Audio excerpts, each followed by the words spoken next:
Greetings, ladies and gentlemen. Welcome to another episode of The Kenyan Rider.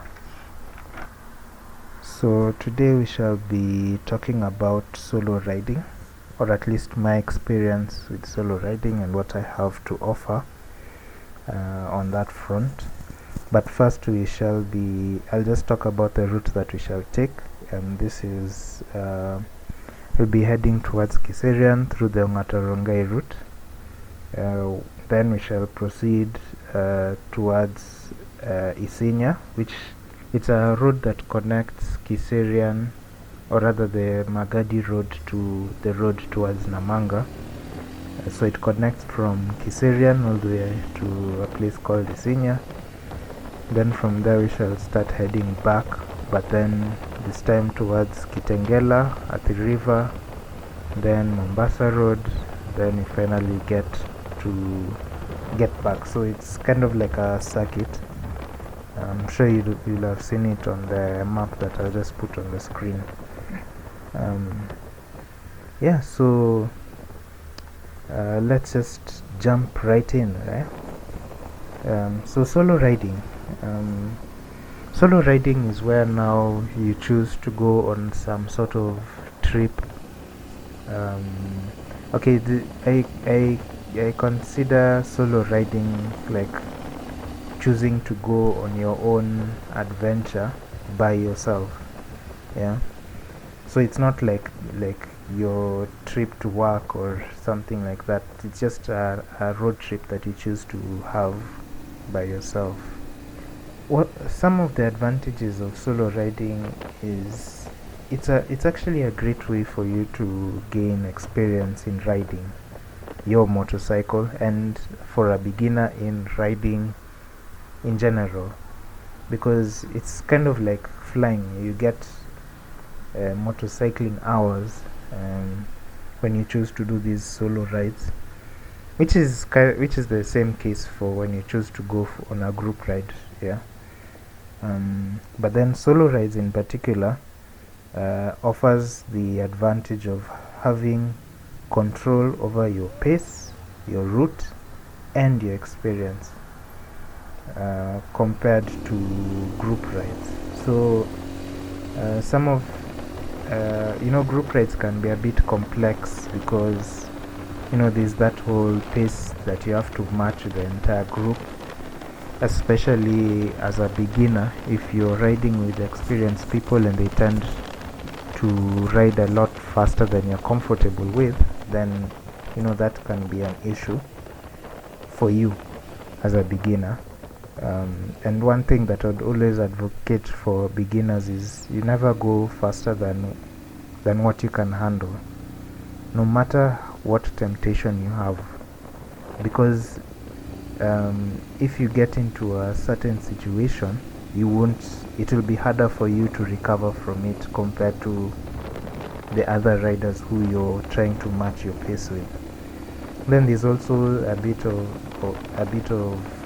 lane positioning, which I'll talk about in another video. I'll be talking about group rides. What are the downsides of solo rides? The largest downside is that you're actually on your own when something goes wrong.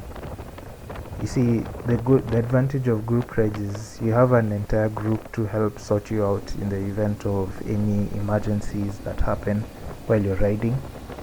And anything can happen in this world. Accidents can happen. You can get a puncture.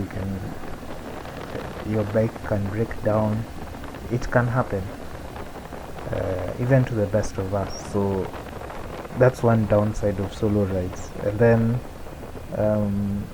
something that I also consider a downside is that you don't learn in real time from experienced riders. If you're in a group with the experienced riders, you get to see how they ride their bike, how they position themselves, how they avoid obstacles, but when you're solo, there's no one you're actually observing while riding. But then what are my recommendations if you choose to do a solo ride? Number one is choose a route that you are actually comfortable with. So what I usually do is I actually go onto Google Maps. The day I feel like doing a solo ride, I just go to Google Maps. Then I just look at roads that I feel I'll be comfortable riding on. And the other thing is to avoid remote locations until you know how or are confident at fixing your own bike in the case of an emergency. So if you're doing a solo ride and you choose a route which is very remote, then when something happens, you'll be on your own, and you'll literally be at the mercy of other people. I can't say that everywhere is safe. You can end up being mugged or something. Something can happen, and it's always good to be prepared for such things. And then so choose a route which people actually do ride on or people drive on. Basically a popular, well, it doesn't have to be very popular, but at least there's traffic that flows, and it's not as hard to get assistance in that position that you're in. And then as I would always advise beginners in particular, is maintain a comfortable pace and watch your lane positioning. There's a video that I did earlier about lane positioning, and I think your lane positioning is very important because let me just be honest, there are bullies on the road, and if you don't maintain a proper road lane positioning, then they will actually bully you. And some will bully you when you're in the right position. For instance, if you're riding in the middle of the road, or if you're riding towards let me call it position 3, which is close to the center of the road. There are some people who will try and force you to go to the edge of the road, but I mean, they're not many, but you'll still find them. But you should always be confident in your lane positioning, because it's about your own safety, and not making other people happy. You have to be safe. You have to think about yourself first. So I mean, those are just some of the things that I have on solo riding. It's something that I would encourage people to do, mostly because you actually do become a more confident rider through your experiences, and you get to learn your bike a lot more in the process. So solo rides are things that I would recommend, and just as long as you're careful in your choices, and and you're riding, basically. Remember to always be safe on the road. Make sure you're geared up for the ride. Ensure that if you don't have a place to keep your phone, or to keep the Google Maps open, then at least you've memorized the route that you want to take. And basically just be confident in the route that you take. Don't choose a place which you're not too sure of until you're a bit more experienced. Yeah, so that's all I have for today. If you've watched up to this point, thank you for watching. As always, I'll always leave the comment box open for any suggestions, any comments that you may have, and for those experienced or riders, any other thing that you can add onto this particular video on solo riding. And for beginners, any experiences that you've had while doing a solo ride that you think might be useful, you can always mention it in the comments. And please, as always, like, share and subscribe. Turn on the notifications for the next time I post a video. And I'm truly grateful for the support I've gotten so far, and I hope that you can now enjoy the rest of the video, and I'll see you on the next video.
Ladies and gentlemen, well,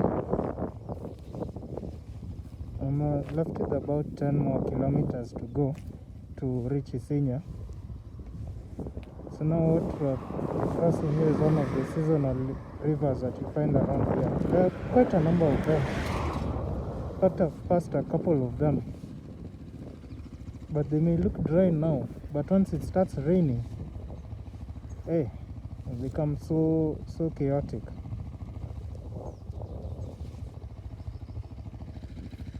So if you're found down there and it's rained, it might not even rain here, but rain somewhere upstream. It comes in and just washes you away. Yeah, so far, just left with about 10 more kilometers to go to Isinya. And I hope you guys are enjoying the trip, yeah? I'm not riding in a hurry. I'm just cruising. I think maximum I've reached is maybe around 75 kilometers an hour.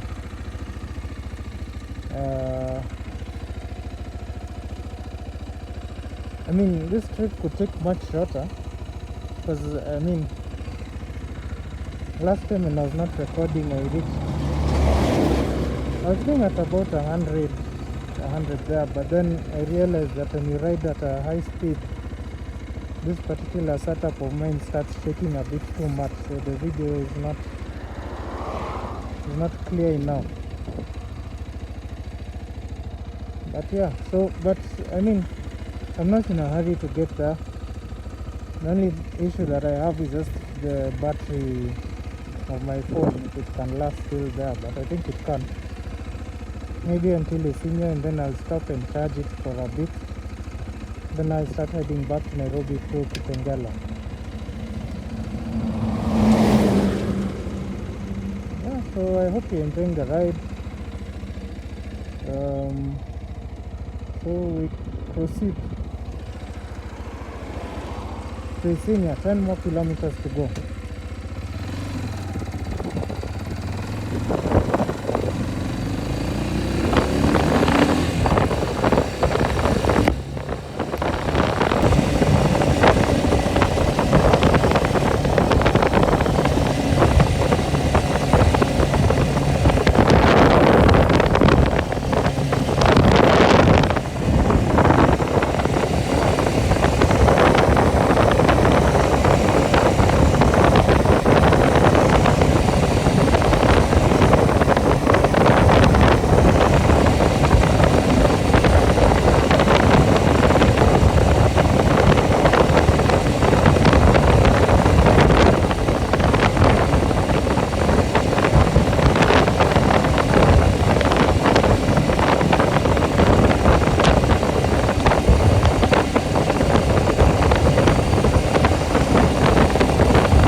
Alright guys, so I finished charging my phone here at Isinya using the motorcycle and its charging port. So now I'm heading to Athi River through Kitengela, and then I'll head back to Nairobi. So I hope you guys enjoy the rest of the trip. Please feel free to comment. Please like, share and subscribe. And those who are new to the channel, welcome. Oh yeah, off to Nairobi.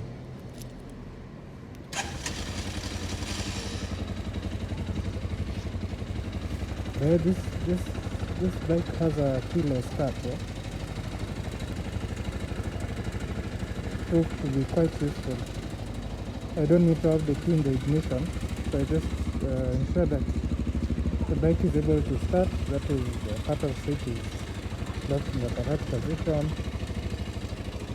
Then it just goes on and they can proceed.